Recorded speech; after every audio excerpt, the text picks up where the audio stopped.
जय गौ माता, जय गोपाल, हर हर महादेव। बहुत दिनों से अपना एक विषय चल रहा है समाज के अंदर भी, चिंतन का विषय। जो आज समाज में जो कुरीतियाँ हम लोग देख रहे हैं कि किस प्रकार आज विदेशी जो संस्कृति है वो किस प्रकार हमारे भारतीय संस्कृति को धूमिल कर रही है। उसी के निमित्त एक भाई धर्मेंद्र हुड्डा जी है रोहतक से, तो उनकी काफ़ी समय से मैं वीडियो वगैरह देखता रहता हूँ, राजनीति पे, अन्य विषयों पे। मैं कभी उस पर ज़्यादा इंटरेस्ट नहीं लिया, मगर अभी पिछले कुछ दिनों से देख रहा हूँ कि वो जो भारतीय संस्कृति है, जो हमारी कथक कला है, जो अन्य नृत्य हमारे जो थे, भरतनाट्यम जैसे, तो वो हमारे मनोरंजन के साधन होते थे। मगर जो आजकल की संस्कृति है, खासकर हरियाणा में हम समझे, ये बहुत सी जो बहनें हैं जो अर्धनग्न अवस्था में भी समाज के जो हमारे बच्चे हैं, बच्चियां हैं, उनको रास्ते से भटका रही हैं। संगीत है वो एक जीवन की एक कला है, मगर वो एक सभ्य तरीके से उसका आचरण हमें समाज के सामने प्रस्तुत करना चाहिए कि किसी प्रकार की विपत्ति या किसी प्रकार की हानि समाज के बच्चों या बच्चियों को नहीं होनी चाहिए उसका असर। तो धर्मेंद्र हुड्डा ने भाई ने बहुत अच्छी वीडियो अभी वो इस विषय पे बना रहा है। मैं उस भाई को साधुवाद देता हूँ, और मैं सभी हमारे सनातन बंधुओं से भी, माताओं बहनों से भी, बड़े बुजुर्गों से भी कि अपने बच्चों का ध्यान रखना, हमारे संस्कृति के विषय में, हमारे संस्कारों के विषय में हमें जानकारी देना हम सबका कर्तव्य है। खासकर हम सभी सन्यासियों का, ब्राह्मण जनों का, हमारे बड़े बुजुर्गों का, हम सब का कर्तव्य है कि बच्चे हैं वो एक मिट्टी की तरह होते हैं। हम उनको किस प्रकार उनका रूप देना चाहते हैं। जिस प्रकार कुम्हार मिट्टी के बर्तन को वो सुराही भी बनाता है, घड़िया बनाता है, दीपक बनाता है, गिलास भी बनाता है, या अन्य प्रकार के जो बर्तन है वो बनाता है, उसी प्रकार छोटे बच्चे होते हैं, उनको जानकारी नहीं होती है।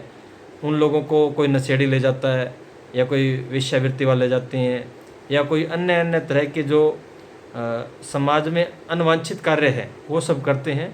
तो अपने बच्चों को हम सब लोग बताएंगे, समझाएंगे, तो हम सबको अवश्य इस चीज़ का लाभ मिलेगा। मैं पुनः हमारे जो धर्मेंद्र भाई हैं, रोहतक से हैं वैसे तो वो, मगर वो रहते कहीं विदेश में शायद, उनको पुनः बधाई देता हूँ कि आप एक अच्छी मुहिम समाज के लिए कर रहे हैं। और मैं आप सबसे निवेदन भी करूँगा, सनातनियों से, सभी देशवासियों से, कि आज समाज में जैसे तलाक जैसी व्यवस्था भी, आज हमारे परिवार टूट रहे हैं, एकल परिवार हो रहे हैं, हमारे बच्चे हैं वो हमारी संस्कृति से दूर होते हुए, हमारे संस्कारों से दूर होते हुए जा रहे हैं। तो हम सबको मिलके हमारी संस्कृति को बचाना है, हमारी प्रकृति को बचाना है, हमारे धर्म को बचाना है। क्योंकि अगर धर्म बचेगा तो ही सब कुछ बचेगा, नहीं तो इस देश के अंदर देखिए कितना बड़ा क्षेत्रफल था हमारा भारत का, आज कितना का रह गया है। ये धर्म के कारण ही है, क्योंकि देश तो आज वो वहाँ पे भी है, मगर उन देशों के नाम बदल चुके हैं। इसी प्रकार हम नहीं चाहते कि हमारा जो आज भारत है उसके आगे टुकड़े हो। तो उसके लिए हमें हमारा धर्म बचाना होगा, हमारी संस्कृति बचानी होगी, हमारा पहनावा बचाना होगा, तभी हम सब लोग ये सब कर सकते हैं। और ये सब लोग एक दूसरे के सहयोग से कर सकते हैं। ऐसा नहीं है कि हम किसी के पक्ष में हैं या विरोध में हैं। जो सही है, समाज के हित के लिए है, उस पर हम चिंतन मंथन कर रहे हैं। आप सबका मैं पुनः दिल की गहराई से आभार व्यक्त करता हूँ। और हुड्डा साहब को भी, हमारा जो धर्मेंद्र हुड्डा जो, उसको भी बधाई देता हूँ कि आप हमारे जो बहनें हैं या भाई हैं जो रास्ते से भटक रहे हैं, आप साम दाम दंड भेद से किसी प्रकार से उनको वापस लाने का प्रयास कर रहे हैं। और मैं हमारी जो बहनें हैं उनसे भी निवेदन करूंगा कि आप पैसे कमाने हैं, आप कमाइए, मगर एक वांछित तरीके से, जिसमें समाज में आपकी इज्जत हो, समाज में उसका नेगेटिव असर ना जाए। और आप कर्म कोई भी कीजिए, सात्विक कीजिए, और भगवान का भजन करेंगे तो आपको उसका फल अवश्य मिलेंगे।